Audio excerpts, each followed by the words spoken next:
Good evening. Today we have 100 new cases and 74 recoveries. This brings our active number of cases to 895. Samples received in the last 24 hours, 2,920.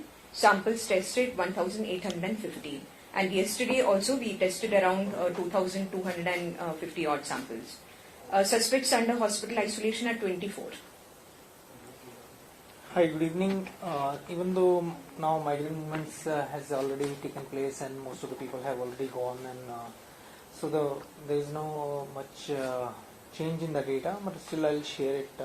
Possibly last time is that about 56,073 people have so far come in since 29th April 2020, and 1,57,431 people have gone out of the state. On action against spitting on public places, we have booked about 10,952 cases so far, and cases booked for non-wearing of mask are 35,682. Thank you. Ma'am, there is a case reported in Kumbhurpa of a suicide of a boy. It is being claimed that he committed suicide because he didn't have a smartphone for online classes. First of all, I don't even know how to respond to something like this. But anyways, factually, the Director Education has informed me in the morning that that boy actually had a smartphone to begin with. Secondly, if this can be a cause for suicide, then we have some serious introspection to do as to how our children are being brought up and how we are giving support to our children.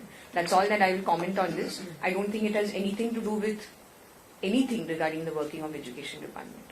Second question was the Kasaragod MLA yesterday. He said that there was some shortage of medicines and he was ready to pay for the medicines. I don't know which medicines he was referring to. There is no medicine for COVID treatment of Mr. Klapar's diet. Absolutely not. We have got, all the COVID patients are equally important to us.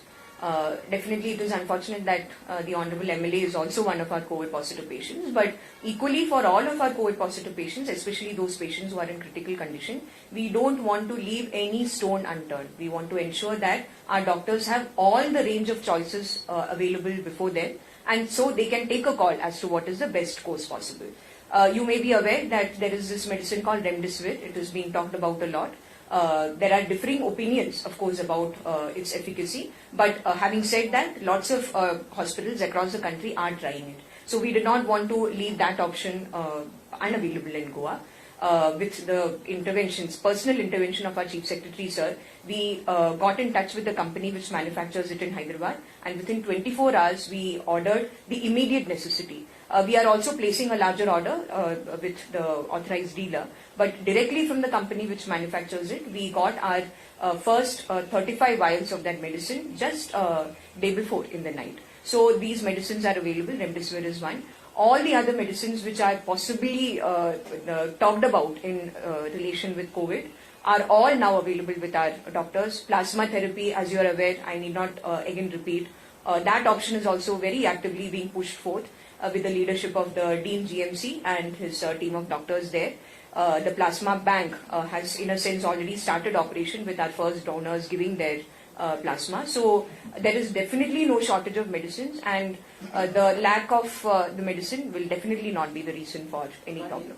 What is his condition right now? Of the Honorable MLA? Yeah. The report that I get from his treating doctor is that once he has been put on the non-invasive ventilator, NIV as we call it, his condition has definitely stabilized and his oxygen saturation levels are being maintained at a certain level. So that is the condition as So well. he is still on ventilator? NIV, non-invasive ventilator. He has not been intubated. He is not on the ventilator in the normal sense of the term that we understand it. It is a non-invasive ventilator. It is like a supportive oxygen supply. How many patients are there on the ventilator? There is only one patient who is on the intubation-based ventilator. The others are all on the NIV as we speak. Ma'am, any major precautions or seriousness taken as far as Verna industrial estate is concerned? Because number of COVID positives have been found in that areas, and this has scattered everywhere now. It is a matter of concern that we have had cases coming up in the Verna industrial estate, especially in the context of certain pharmaceutical companies. a couple of very strict measures have been taken. Number one, as you're aware, the Collector South has ordered the closure of certain of these facilities where cases have come up. Our Director Food Drug Administration, Srimati Jyoti Sardesai, had a detailed meeting with the pharma company representatives just today in the morning, and she has reiterated that all necessary precautions in keeping with the guidelines of the Ministry of Health and Family Welfare and MHA need to be followed. You first noticed that we have spoken about panchayats members and all would be given responsibility in panchayat areas. I'm talking about like an area like Karamboli. It's like a very congested area where you have houses very close as Kerala and all. And there were 3 COVID patients positives which were found, which were related to Vanna. Now only 7 to almost 15 to 20 close surrounding contacts are being checked. What about other things? Because it's really creating a danger. Why?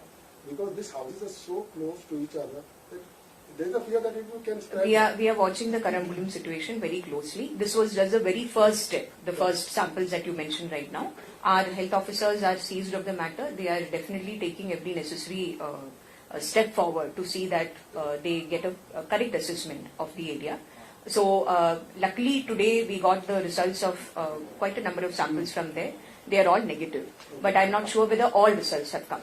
But I got a set of results just before the VC began. Those are negative, and those are from Karambulim. So we are definitely watching the situation. We solicit the support of the panchayat, definitely. The proactive involvement of each and every panchayat all across Goa is very important.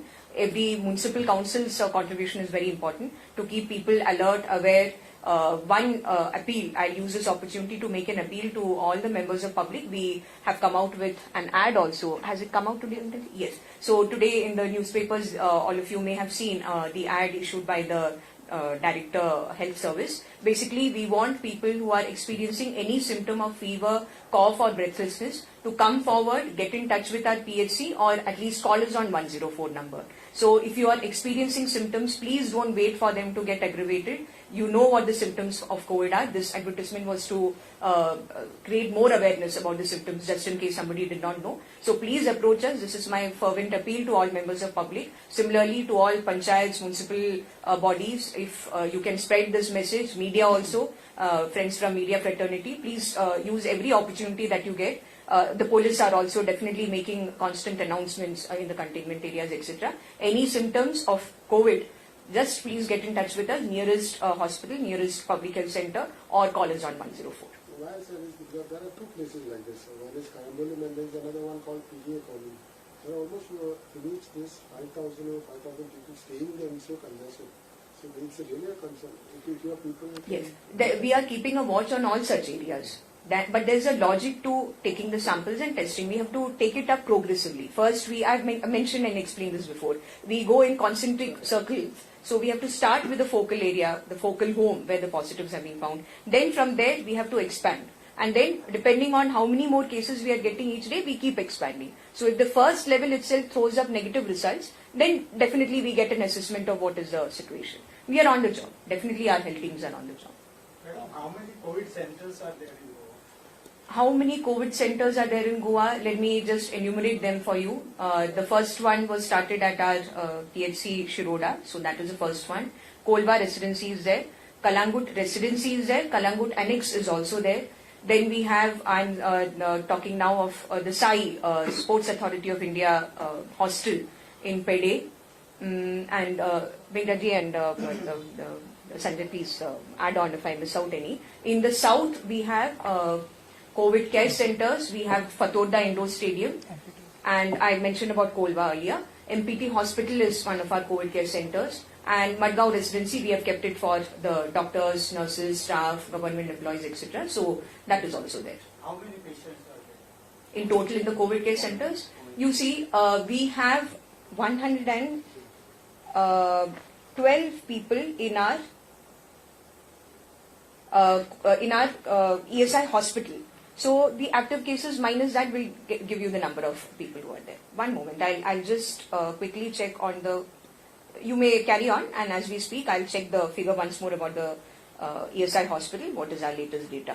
Yes. Madam, one last from education department, it has been tested positive. That's right. So what extra measures you have taken? You see, immediately our health team has gone there, and taken the samples of the people who were working in the same section as this person who was found positive. Today we have taken around 19 to 20 samples, to my knowledge, according to what the Director Education told me. And then we are waiting for those results naturally. In the meanwhile, the office was shut and all measures are being taken to sanitize the area within the office, wiping it with the disinfectant and all of that. Those people working in the same section as this person have all been told to not come back to office even on Monday. They have been asked to stay at home and to maintain home quarantine. The number is correct. 112 is the bed occupancy of ESI hospital. So active cases minus that, you will get the number. Yes. The guidance for teachers for HRD and MHR are different, whereas teachers in Goa, they are coming in school. They are asked for to work from home. So any decision has taken now? You see, we issued this circular in the last week of June, asking the teachers to report to work in the schools. The Secretary MHRD's letter has reached us just yesterday before, and it is dated the 6th of July. I want to set this straight because in one of the leading newspapers today, there is a news suggesting that we are flouting the MHRD's guidelines. That would be absolutely untrue because we issued our circular much before the letter of the Secretary came to us. Now, immediately upon receipt of that letter, the Director Education has put up the matter on file. And so a decision will be taken by government. It's under submission. MHA guideline was on 29th of June. MHA never restricted, no, MHA never said that. MHA gave clear guidelines for the working of all workplaces. All workplaces. For school.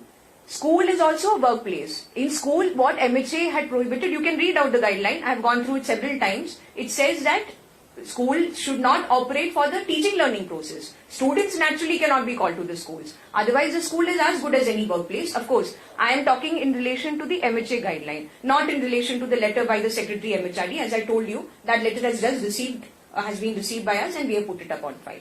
But we have not flouted any guideline of MHA. I am 100% sure about that. MHA's guideline was only specifically about not having teaching process in schools. Yes, please read it out. School, colleges, educational and coaching institutions will remain closed till 31st of July. Yes, And online and distance learning shall continue to be permitted yes, and shall be encouraged. yes. This is 29 June. Absolutely. You see, for online education to happen, some teachers have to come. Every teacher does not have the facility to sit at home. Also, Master Association No. says that teachers are taking their online teaching very well from home than school. well, you see that teaching can happen from home also. There is no problem in that. But MHA doesn't say that teachers as a group of employees of the state should not be called for duty. That is a general instruction. We have to understand the spirit behind that instruction of not having the congregation of students in an education institution. And we have not asked students, we have definitely not permitted any school to ask students to come. But this is in relation to the MHA guidelines. As I am again reiterating to avoid any sort of confusion,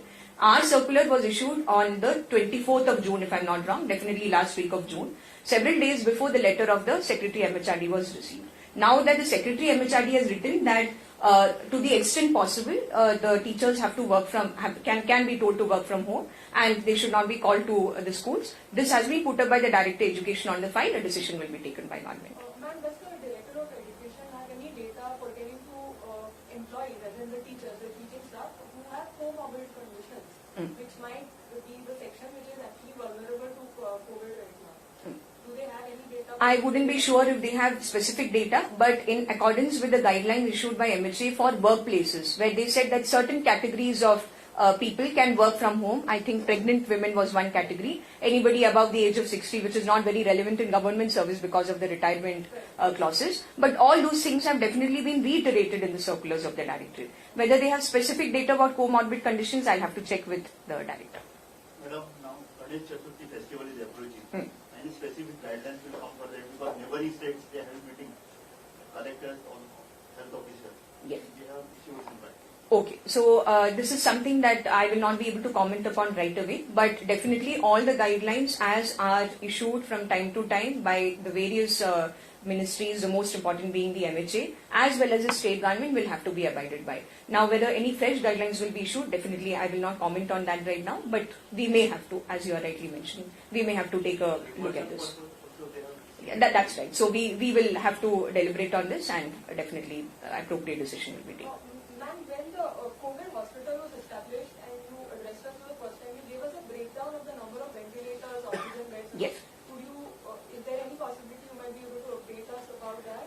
see, the number of ventilators has definitely increased because subsequent to those initial remarks that I made, we have got supplies of ventilators from Government of India as well as the supplier with whom we placed orders. So they are there, the ventilators are there. But any numbers? I wouldn't be in a position to give you the numbers right away, but definitely the number of ventilators has increased. And with regards to capacity of the COVID hospital, our total capacity is 220 beds.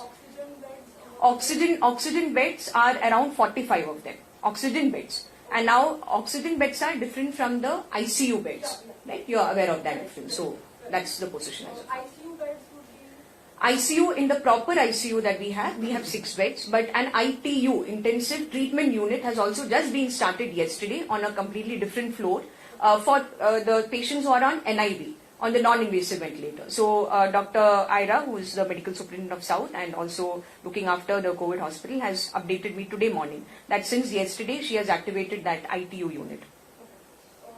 Also, is there any plan or proposal to acquire oximeters for the people who are, especially who are asymptomatic? Definitely yes, our proposal is underway. In fact, we also have oximeters with us. In all the COVID care centers, we have provided pulse oximeters. Each patient has one? No, each patient will not have one. In the COVID care centers, we have given the medical team sufficient number of pulse oximeters, and we have definitely moved a proposal to government to procure more of them. Just last Yeah. thing, ma'am, about the 45-year-old from Vasco, has there been any investigation into the sudden death of the patient? You The see, lab was picked up from home. yes, you see, he had fever for almost 6 days. You are aware of that. And he did not come forward. In fact, that is one reason why we came forward with this media campaign, because we were in fact shocked that a person from an area which is under the scanner, there are cases coming from there. Why would this person not come and approach the health authorities and say that he has the problem, he has been suffering from fever? By the time he came to our SDH Chikalim, he was heavily breathless. And so immediately his swab was taken and then he was shifted for the adequate care to GMC. But unfortunately, we could not save him because it was too late by then. That is the reason why I have appealed again to members of the public that please don't take symptoms lightly. If you're having symptoms, then you should definitely come forward and inform us. When is the antibody test starting? You see, we have placed our orders and the team from DHS is very actively following it up. So exactly when it is coming, I can only tell you that we are making all efforts to bring it to Goa at the earliest. We have already gone ahead and shortlisted who needs to be there are several suppliers, so we have taken the best rate and we have placed the orders. Hopefully within a week we should be having the antibody test. Same holds true for antigen tests also. We have placed the order for antigen tests as well. So within a week they'll start? Hopefully within a week we'll get them. First we need to get the kits, then we can start off. Ma'am, any update on the Kolwali jail?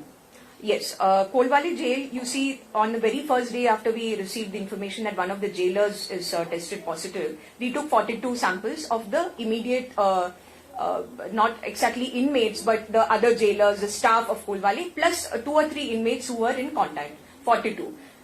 Those all are negative. Then we decided that every single inmate of Kolwali jail will be checked. So as a result of which, yesterday we took 161 samples. All of them are also negative. And today, as we speak, 226 samples were collected. And tomorrow, day after, they are going to collect more samples. Each and every inmate of Kolwali jail will be checked for COVID. So far, the news is good. We have not got any reported positive cases, apart from that one jailer.